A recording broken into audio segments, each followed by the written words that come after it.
program is as follows. Governor, you will say a few remarks, and you'll introduce the President. Mr. President, you'll say a few remarks, and then you'll introduce Director Ray. The press will be in for the entire time. It looks like they're coming in now. So after Director Ray, you'll moderate the rest of the program. And confirm. Are we good? And are we using these for speaking? Yes. Okay. Just press the button there. Yep. Or there. Green whenever you speak. I think having more than one on doesn't work well. So. I'm not going to touch. Press will leave after the first three remarks. Okay. He just said.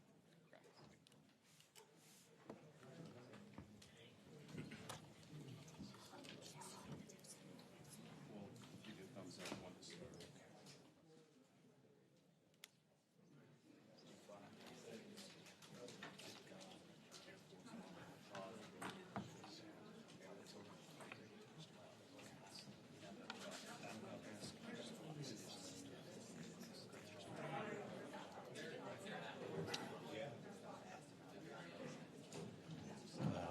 My thinking is, let's see how things go, and if we need to use that, we will.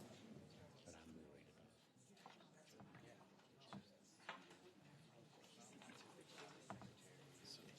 We're going to step over here, and I'll give you a thumbs up.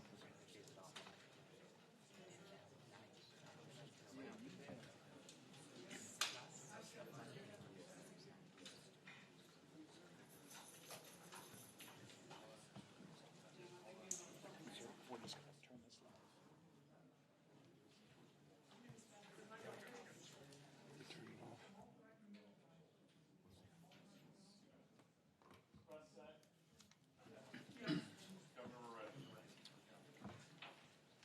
Mr. President, thank you for being in North Carolina today.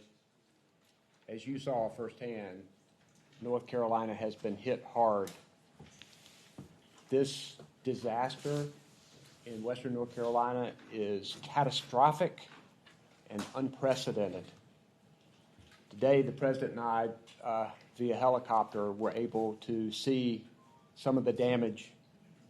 Towns wiped off the map, bridges damaged or completely destroyed, critical infrastructure and water systems, electrical grids, communications, all remain seriously damaged. Countless homes and businesses that are lost. An entire region of our state is still in a dangerous situation. The good thing is that 92 search and rescue teams have saved countless lives, and the search for people still goes on. We're grateful to the 18 states who have sent help to us, thousands of line workers and utility workers, transportation workers, all trying to bring this area back. More than 1,000 National Guard soldiers are rescuing people. They've rescued more than 1,400 people so far, and they are deploying food and water and other supplies, many thousands of pounds. We're grateful for the quick actions and close communications that we have had with the President and with the FEMA team. Mr. Secretary, we're grateful to you and the President for sending Administrator Criswell, who has been on the ground with me in Western North Carolina as we are working to coordinate this massive, massive surge of help to Western North Carolina. And Mr. President, we know that we have made a lot of asks of you, and we're grateful for your ear and for your actions. This is going to be a long and difficult recovery, but talking with person after person in Western North Carolina, I know that we can come back and that we will come back because the people of Western North Carolina are resilient. Working together, we can get through this. And I am proud to recognize my friend, United States, the President of the United States of America, Joe Biden. Thank you, Gov. Good afternoon, everyone. I don't have to tell this group that Hurricane Helene has been a storm literally of historic proportions. The damage is still being assessed, but and many people are still unaccounted for. So I'm here to say the United States, the nation, has your back. The nation has your back. We're not leaving till you're back on your feet completely. You know, we're in a situation where earlier this morning I met with state and local police in Greenville, South Carolina. Then I took an aerial tour of western North Carolina to survey the damage, and came here in Raleigh to receive a briefing from all of you. And we've been working nonstop to provide the support that you need and the survivors need. You know, it goes, my heart goes out to everyone who has experienced the unthinkable loss, but we're here for you. And I want to thank Republican Governor of South Carolina and the Democratic Governor of North Carolina and all the elected officials who focused on the task at hand. In a moment like this, we put politics aside. At least we should put it all aside, and we have here. There are no Democrats or Republicans, there are only Americans. And our job is to help as many people as we can, as quickly as we can, and as thoroughly as we can. You know, that's why even before the storm hit, I directed the entire federal government to use every possible resource to help communities across the nation, across the region, get ready. We deployed over 1,000 first responders throughout the Southeast. I immediately approved emergency declarations as soon as I received the request from your governors. Today, I approved the request of Governor Cooper for the federal government to cover 100% of all the costs for debris removal, emergency protective measures for 6 months, all the costs. Well, this really matters. There are 70 North Carolinians who are dead and hundreds more who are unaccounted for. And much of Asheville is underwater. I've flown over an awful lot of storm-damaged areas since I've been president. Matter of fact, many of them forest fires. And the FEMA director and I have flown over more forest that's been taken down to the ground because of fires and a whole range of other reasons than makes up the entire state of Maryland. And so I've seen a lot, but we're looking at Asheville and just imagining what it must have been like sitting along those rivers and streams as all that rain came down. 19 inches of rain, something like that? Incredible amount of rain. Watching homes, you could see homes that have moved clearly from one side of the river down the river to another side of the river. And can only imagine what it's like to have been in one of those homes. And much of Asheville was underwater. Much of it was underwater. It was a beautiful, beautiful part of the country. I've been to Asheville before. It's a magnificent part of Appalachia. Much of it was underwater. Communities like Chimney Rock are reduced to piles of wood and debris. I mean, you look down, that's what you see as we flew over and circled in a helicopter. And this is going to pay for, this will pay for the urgent work you need to clear landslides, to provide shelters and supply food and medicine. But today I'm also directing the Department of Defense to move up 1,000 soldiers to reinforce North Carolina's National Guard because they need additional assistance. These soldiers are out of Fort Liberty right here in North Carolina and are available for responsive operations starting today. They're going to speed up the delivery of life-saving supplies like food, water, and medicines to isolated communities over what the Pentagon calls the last tactical mile. The last tactical mile. Simply put, we've got the capabilities to get the job done, and we're going to get it done fast as possible. I've also directed the development of deployment of Starlink satellites. 50 are in place right now. More are going to be put in place so people in places like Canton can call for help and reach the ones that love loved ones who they're not sure with anybody other than that phone because of no cell service. And on top of this, the FEMA teams are offering free temporary housing and hotel rooms for eligible residents. They're continuing to send helicopters and trucks to deliver hundreds of thousands of meals and liters of water in communities every single day. and they're literally knocking on doors and visiting shelters to register folks so they can receive assistance to buy the urgent needs that they have because they've lost everything, like prescriptions and baby formula and essentials.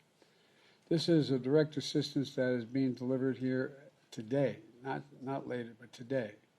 And so, but folks, it's going to cost us billions of dollars.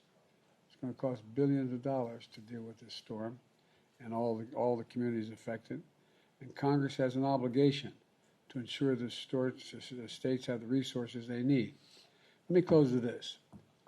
Nobody can deny the impact of climate crisis anymore. At least I hope they don't. They must be brain dead if they do.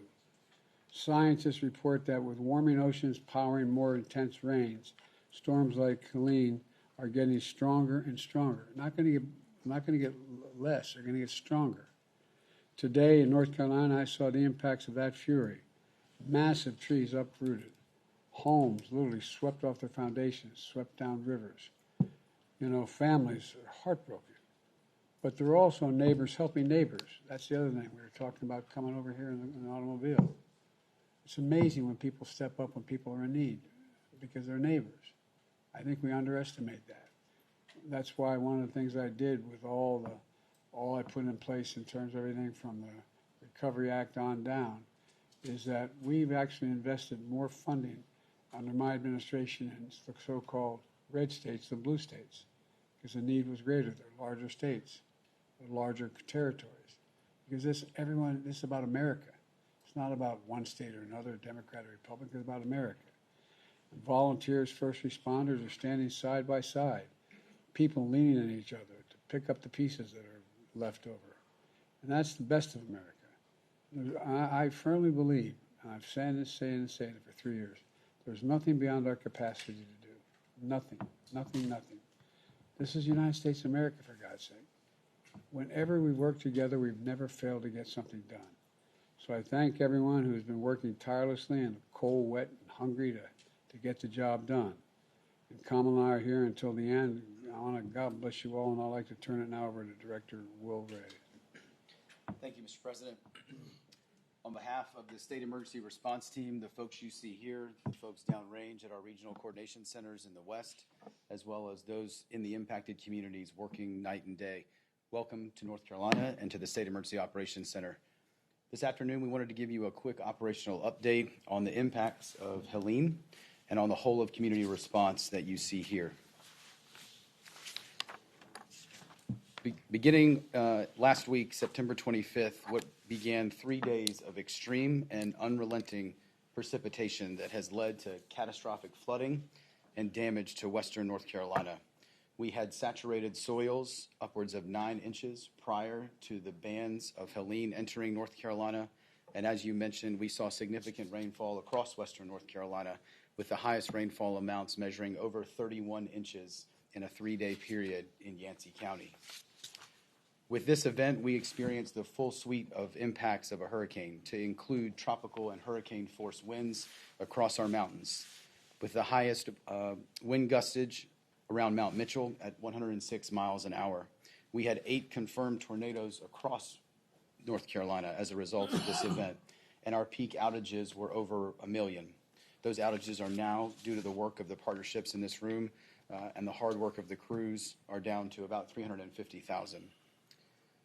The impacts from Helene caused flash flooding emergencies for 21 different counties across western North Carolina, which is only used during rare and life-threatening events. The impacts were further compounded by the spread and speed of the water.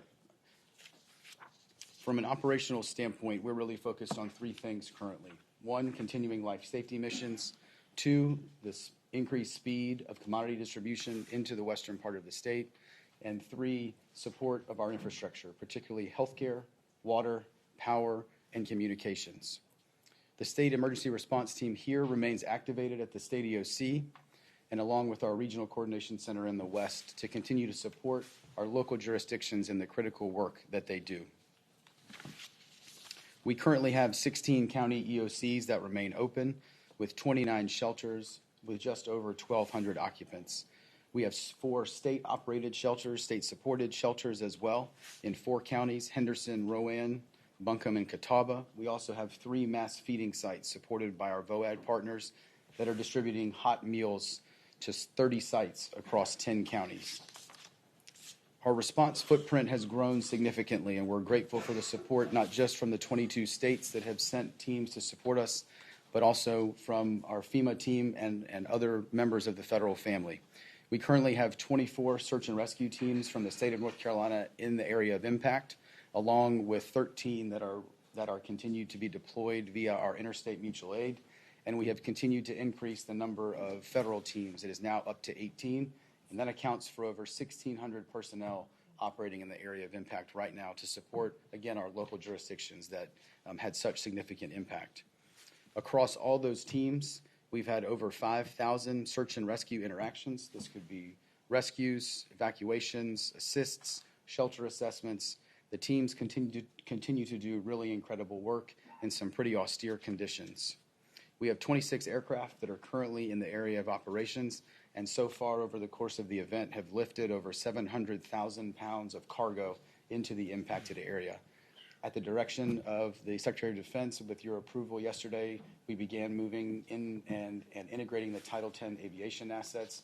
We will also begin to integrate the additional DoD workforce today as we move in tomorrow, and General Hunt will cover more of that specifically.